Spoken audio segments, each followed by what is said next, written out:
All right, let's go ahead and hop right into it. So, Spider-Man is supposedly no longer part of the MCU.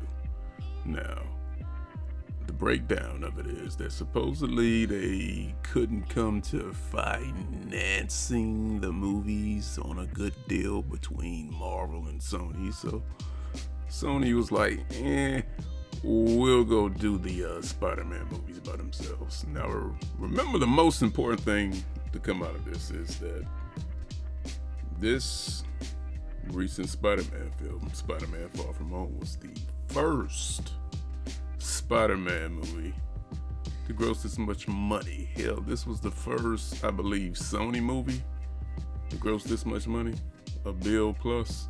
So after reaching a plateau of, hey, we done made $1 billion with Spider-Man, let's go make these Spider-Man movies by ourselves like we used to. Now, let's keep it 100. The only reason Spider-Man Far From Home even made that billion that it did make was because of Avengers Endgame. Everybody wanted to see what would happen next. Down to it, for me at least, is that you all had this level of success once you start messing with Marvel again and including Spider-Man into the MCU. But once you get to a certain point, you break down with negotiations and say, oh, we'll go do it ourselves. Now remember, the last Spider-Man movies that were live action that they made were what? The Amazing Spider-Man 1 and Amazing Spider-Man 2. Amazing Spider-Man 1, I liked. Amazing Spider-Man 2, too busy, had too much going on. Wasted some good actors. Jamie Foxx's Electro in that one was in that kitty version that they made of the Rhino. I did not like that at all. So what you're gonna go do is you're gonna run back to making movies again solo.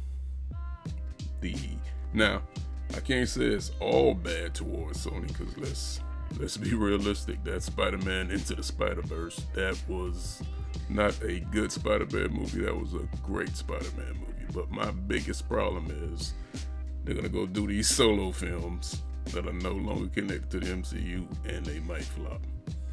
They might do good, but at the same time, they might flop. They're going in solo like, hey, we'll make these movies. We'll do this, we'll do that. Who knows? Maybe this is just some promotional heat to hype everything up. But if they do go this route, if all this rumors and leaks and news actually ends up being true and they actually go do the solo movie routes, I don't think, let me not say that. Let's just say they have less of a chance of being as successful as they were with the MCU being involved with it with Kevin Feige. Because come on, man, Kevin Feige puts a little bit of that Feige magic on it with some of that little Disney magic on it, and it's gonna sell, man. But I'm not knocking them. They have the rights. Sony has the rights right now. They can do whatever they want to with it. If it fails, it fails. If it succeeds, it succeeds. But that's kind of weird that you let Marvel come in, use the character, build the character back up, and then at the last minute, hey, we gonna go ahead and sneak out the back door and take what we brought with us. Yeah, we out. Just go through the back door, just slip out and be like, no deal. This could work in their favor, and it cannot, but it could not. There could be a chance that it doesn't work in their favor. I'm leaning towards it might not work in their favor. Now, that next Into the Spider-Verse movie, whatever they do, that's gonna be straight fire. As long as they keep the same people they had that made that first Into the Spider-Verse, second one could easily be another great film. But damn, coming off of $1 billion plus movie, negotiations break down, and then Spider-Man is no longer part of the MCU. I don't know, Sony. I think their best bet would have been, well, they still can, is negotiate something with Marvel to keep them in the MCU at least, because you going MCU and then reneging and then not going MCU, it can be good or bad. But as you know, with most of these damn fans, a lot of these damn fanboys, they're gonna be splitting hairs on this one. And again, Sony could do real good with this, or they could do real bad. We just gotta wait and see.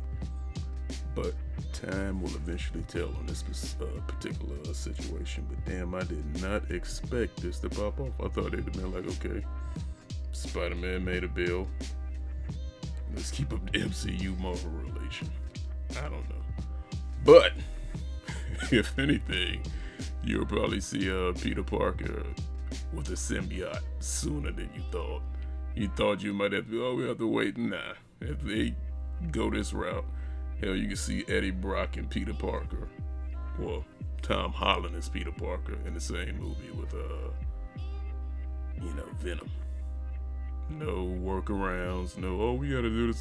They can just go ahead and straight up do it now. Like I said, it's good and bad things that can come out of this. But me, I'm gonna sit back and play the wait game. I'm kind of going to the negative with this because I was like, yeah, why go through all that and then just renege on a deal like this? It might fall flat, but I'm gonna give them a chance and see what they can do, because the live action Spider-Man movies, they've been good, they've been all right, they have not been great. The greatest Spider-Man film to come out to me in the last couple of years, of course, is that Into the Spider-Verse. That thing was straight fire. You can't deny it. You can say whatever you want to, but that was a good ass film. It's a great film. We'll leave it at that. But otherwise than that, let me know what you think about this supposed fallout between Sony and Marvel with the rights of Spider-Man. But like I said, let me know in the comment section. Give me some feedback. Let's talk about this. But otherwise than that, I will catch you all in the next one.